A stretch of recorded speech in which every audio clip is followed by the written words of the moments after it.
কামিকা একাদশী কবে পড়েছে? মঙ্গলবার নাকি বুধবার? কামিকা একাদশী কবে পালন করবেন এবং কিভাবে পালন করবেন? কামিকা একাদশীর পূর্ণাঙ্গ সময়সূচি ও ব্রত পালনের নিয়মবিধি, এছাড়া ব্রত মাহাত্ম্য কথা।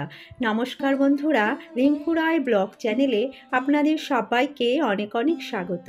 আশা করছি বন্ধুরা আপনারা সকলেই ভগবান শ্রীকৃষ্ণ মাতা লক্ষ্মীর কৃপায় অনেক ভালো আছেন এবং সুস্থ আছেন।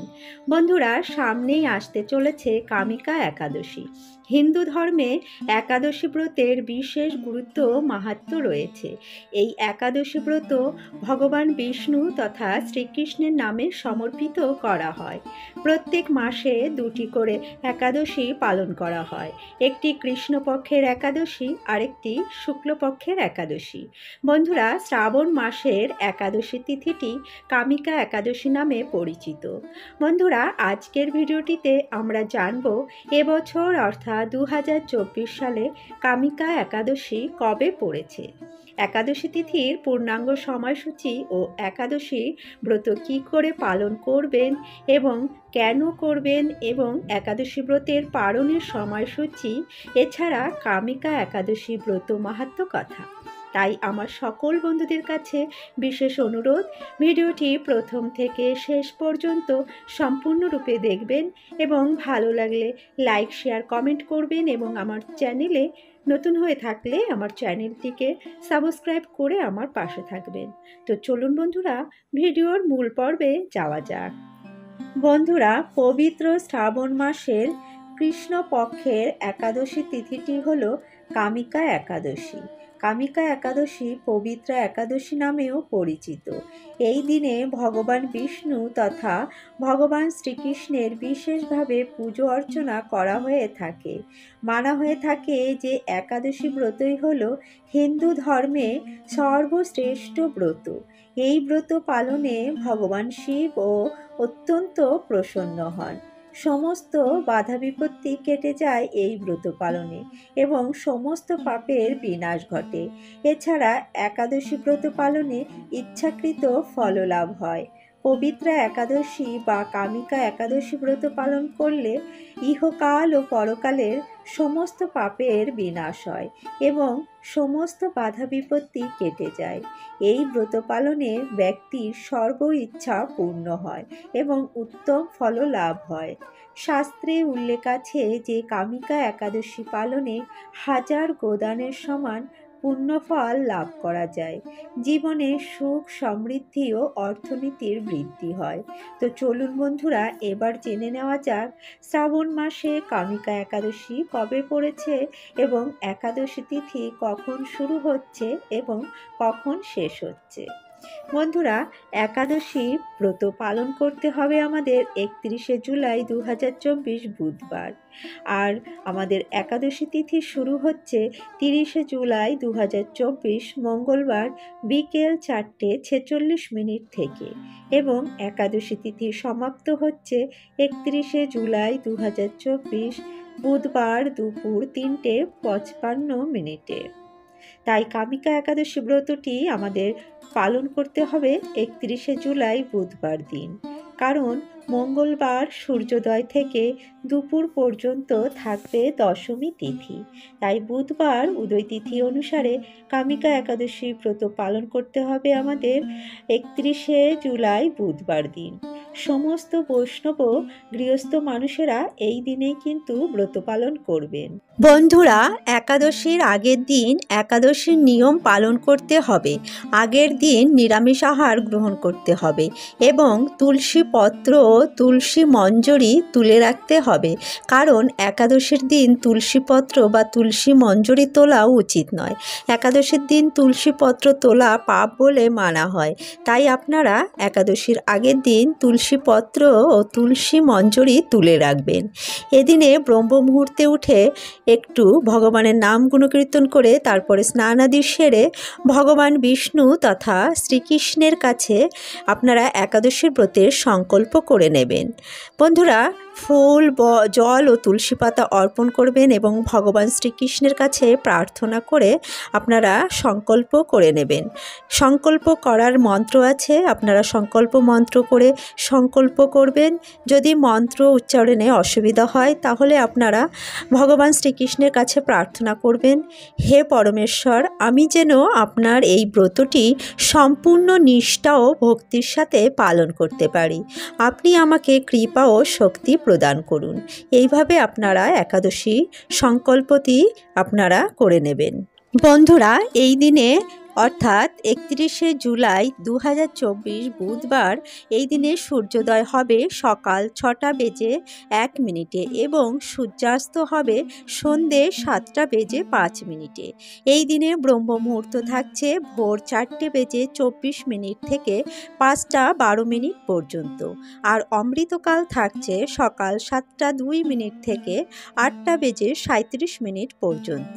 আর একাদশী তিথির পারণ মুহূর্ত থাকছে পরের দিন অর্থাৎ 1 আগস্ট 2024 বৃহস্পতিবার সকাল 6টা 1 মিনিট থেকে সকাল 9টা 50 মিনিট পর্যন্ত।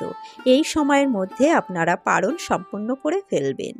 বন্ধুরা, একাদশী কি করে পালন করবেন চলুন তা সংক্ষেপে জেনে নেওয়া যাক। একাদশী পালনের ক্ষেত্রে কোনো প্রকার শস্যদানা গ্রহণ করা যাবে না। আপনারা কেবলমাত্র ফল মূল, দুধ, দই, সাবুদানা, বিভিন্ন শাকসবজি ইত্যাদি রান্না করে খেতে পারবেন। ভাত, ডাল, রুটি, তরকারি এইসব কোনো কিছুই খাওয়া যাবে না। পঞ্চশস্য বা রবি শস্য খাওয়া যাবে না। আপনারা সবজি রান্না করে খেতে পারেন, তবে সবজি রান্নার ক্ষেত্রে ঘি বা সূর্যমুখী তেল ব্যবহার করতে হবে। আপনারা শস্য তেল ব্যবহার করতে কিন্তু পারবেন না। এছাড়া আপনারা মাছ, মাংস, পেঁয়াজ, রসুন ইত্যাদি আমিষ জাতীয় খাবার কিন্তু গ্রহণ করতে পারবেন না। নেশা জাতীয় কোনো দ্রব্য যেমন চা, বিড়ি, কফি ইত্যাদি জিনিস আপনারা এদিনে গ্রহণ করতে পারবেন না। এবং এই দিনে বেশি বেশি হরিনাম করতে হবে, ভগবান শ্রীকৃষ্ণ তথা শ্রী বিষ্ণুর পুজো অর্চনা করতে হবে, তুলসী পত্র অর্পণ করতে হবে এবং ভোগ নিবেদন করতে হবে। এইভাবেই আপনারা এই নিয়মগুলি মেনে ভক্তি ও শ্রদ্ধার সাথে একাদশী ব্রতটি পালন করবেন। তো চলুন বন্ধুরা, এবার জেনে নেওয়া যাক কামিকা একাদশীর ব্রত মাহাত্ম্য কথা শ্রবণ করা যাক। বন্ধুরা, কামিকা একাদশী ব্রত মাহাত্ম্য কথা পাঠ করছি, আপনারা মনোযোগ সহকারে শ্রবণ করুন।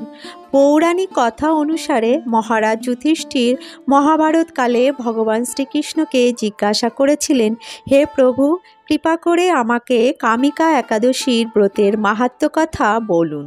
তখন ভগবান শ্রীকৃষ্ণ বলেন, হে ধর্মরাজ যুধিষ্ঠির, এই একাদশী ব্রতের মাহাত্ম্য কথা স্বয়ং ব্রহ্মদেব দেবর্ষি নারদ প্রভুকে শুনিয়েছিলেন।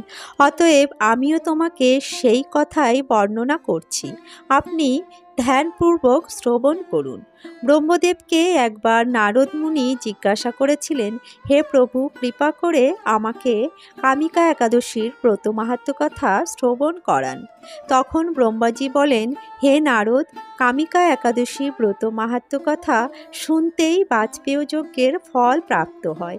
যে ব্যক্তি এই দিনে ব্রত রাখেন এবং ব্রত পালন করেন এবং শঙ্খ চক্রধারী গদাধারী শ্রী বিষ্ণুর পুজো ও অর্চনা করেন, সেই ব্যক্তি মহাপূর্ণ ফল অবশ্যই প্রাপ্ত করেন।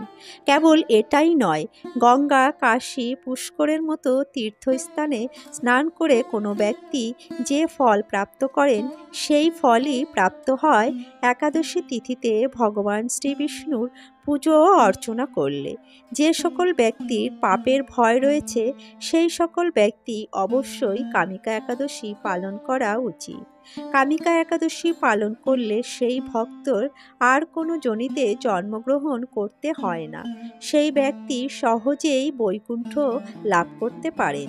যেই ব্যক্তি ভক্তি ও নিষ্ঠার সাথে কামিকা একাদশীর দিন ভগবান বিষ্ণুকে তুলসীপত্র অর্পণ করেন এবং তুলসী গাছে জল দান করেন, তিনিও কামিকা একাদশীর পুণ্যফল লাভ করতে পারেন।